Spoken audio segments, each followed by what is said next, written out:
Hello everyone, we are Group 7 and our topic is change management. What is change management?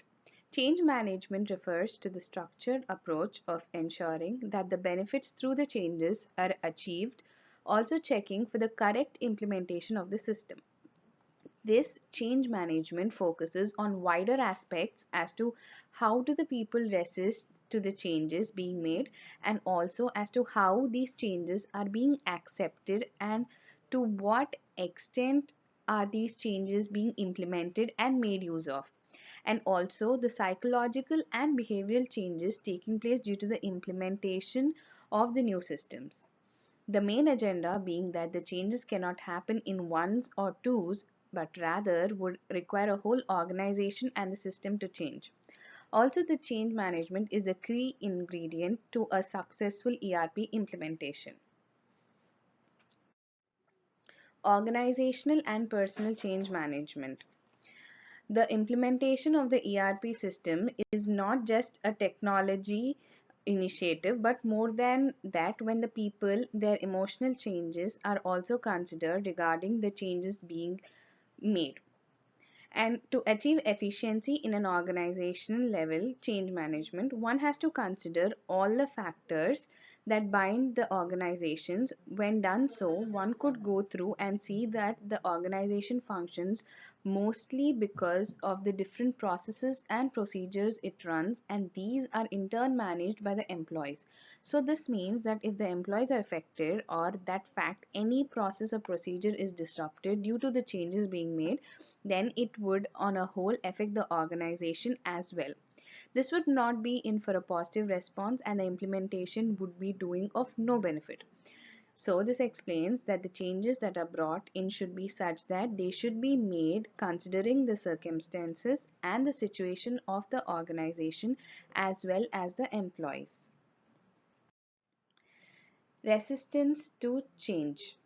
So many ERP systems feature the enough requirements to deliver the potential improvements to the business, but these changes are alone not enough to materialize the effective organizational change.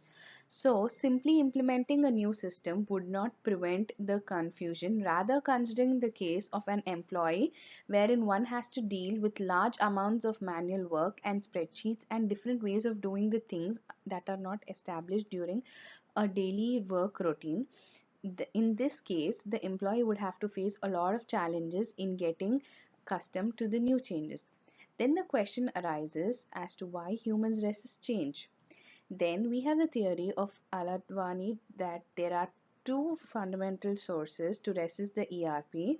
They are perceived risk and the habit. The perceived risk is the perception of the risk of a new technology being adapted. That is, this includes the thoughts as an employee may get regarding to the skills that would be required, the capacity to handle such risk, and the additional work that would arise as a result of the new system, and also the pressure of completely knowing and understanding the new system in order to adapt to it.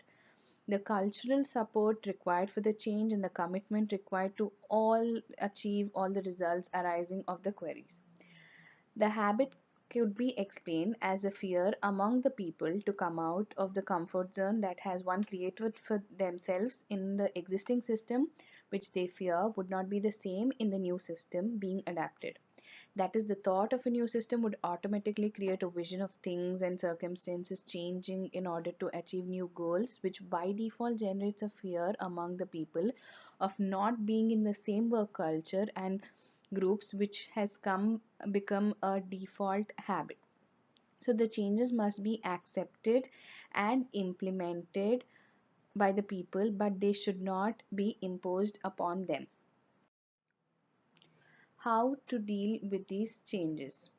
So the thought of the change itself would be creating a lot of fear in a lot of people, which would result in the people not willing to accept the change and would be confronted with anxiety and resistance regardless of whether the change will be positive or negative.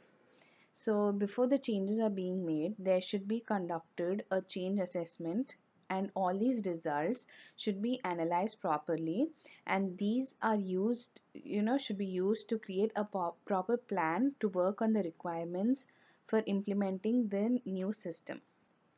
And based on these results, knowing the emotions of the people, they have to be channeled so that it benefits the change itself. That is, the channeling of these negative emotions into positive ones can be done by assessing exactly as to what knowledge do we have about the changes being made, and there are any extra skills that are required to be known or learned so as to get familiar with the new system. And there should also be present a lot of motivation from the higher level of organization as to why exactly the change is being brought, and the benefits are to be clearly communicated so that this would act as a motivating factor, as the benefits would be known, and there would be many reasons to keep the employees motivated to work towards the change. So it would be clearly communicated.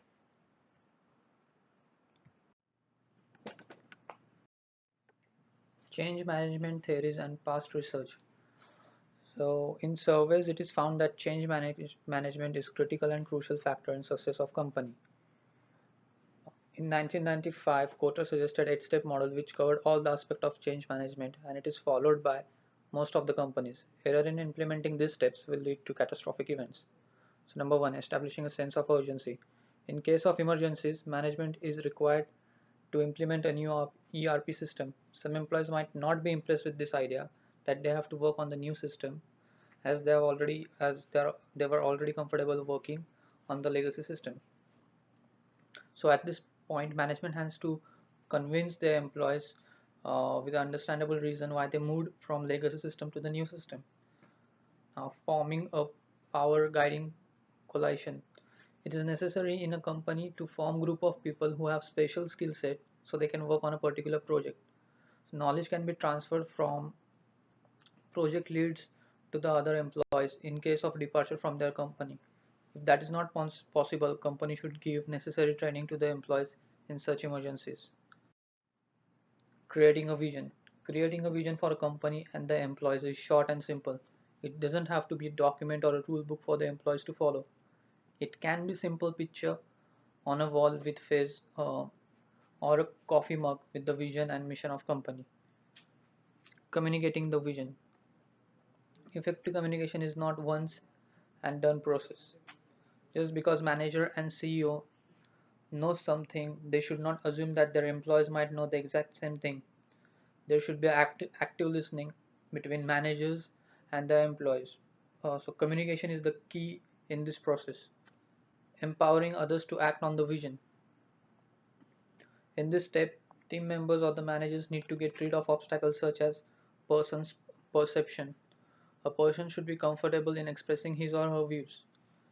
Planning for a certain Planning for or creating short-term wins. Short-term wins should be celebrated and people responsible for that win should be recognized for it. Celebration can be anything like from increased bonuses to party or appreciation of employees so that it motivates them to perform even better in the future knowing that their hard work is being appreciated by company.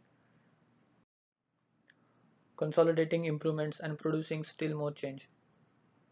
This may look like the slow moving process, but the central idea is to keep motion going. It increases productivity and new ideas for improvements. Institutionalizing new approaches. People have a hard time accepting changes whether they are good or bad for them. Even in their personal life, people does not like things to be changed. Authorities are responsible for convincing their employees in such a way that it is beneficial to them and to the company. In order to ensure this doesn't happen, employees should be trained uh, for the new process.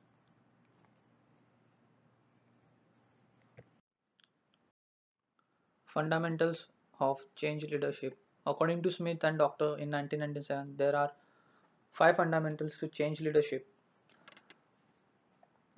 As earlier stated in this article, change is uncomfortable for many people, and if change management meeting is supposed to take place and everyone is comfortable with the outcome of that meeting, then probably people are not asking the right questions, and the right questions should be addressed and a solution, and people should come up with a solution immediately. Changing the arrangements in workplace, such as decor or posting pictures on a wall about success, motivates a lot of employees. Many projects have war room information or details which are posted on the wall. Communication is key factor. People in organization should communicate more often and should not leave anything to chance. It is essential that all the team members and managers should be in loop for the project. It is not wise to impart change on employees. Rather, give them options and time to support that decision. If the employees are willing to participate in change, that will lead the organization to great success. Leaders should be clear about their goals in order for the team members to follow them. If a leader is unclear about the goals, then the entire team is in turmoil. Hello. Now I'm going to explain the successful and failure organizational change managements. Here are the few examples. First, the successful one is the California State University, which implements major IT system changes.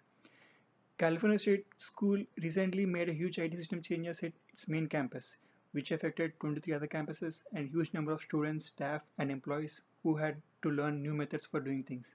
The IT department instituted an automatic change management system to make this change happen smoothly, so that if one person could make upgrades that could would change everything else automatically. The school redefined IT employees' roles, clearly explaining who can use what system and what changes they can make in their designated areas. Articulating employees' new responsibilities minimized confusion and issues. When the new process was introduced, they knew that the importance of frequent communication and clarification, so all employees were on the same page. And next, Walmart, which is the one example of the failed organization change management. Nearly, Walmart is a place where we can find home food, home goods, electronics, music, clothing, and just about anything else you can think. Have looked in have looked into expand its market. They bought in high-priced upscale items like trendy fashion in order to attract new customers. But the move nearly took took hold. Higher-end customers were decidedly underwhelmed, and lower-end customers started looking elsewhere for bargains. Walmart got a new advertising agency and forged on, but it was not to be. In 2012, they announced plans to refocus efforts on low prices.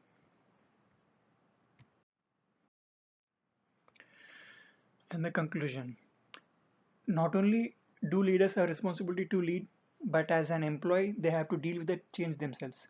Therefore, it is very important to understand how change is going to be implemented and the benefits of the change process for leaders themselves. They shouldn't get wrapped up in bringing up about the change just for the sake of changing. Next, planned implementation of the change process is most important. Without proper planning and consideration given to the organization culture, change should not be enforced on the employees. Planning requires coordination, and leaders need to coordinate between departments to successfully plan the change. Organizations need to take a mounted approach to change and need not to change too much too soon. And change should be implemented in a planned and systematic manner and should be a well thought process. Everyone in the organization should be decently informed and listed to before launching on the cultural change process. It is worth mentioning that change management strategy adopted is also relying on the type of organization. Different organizations may need to approach change differently, and the type of change management approach adopted should be consistent with the objectives of the organization and the situation. Thank you.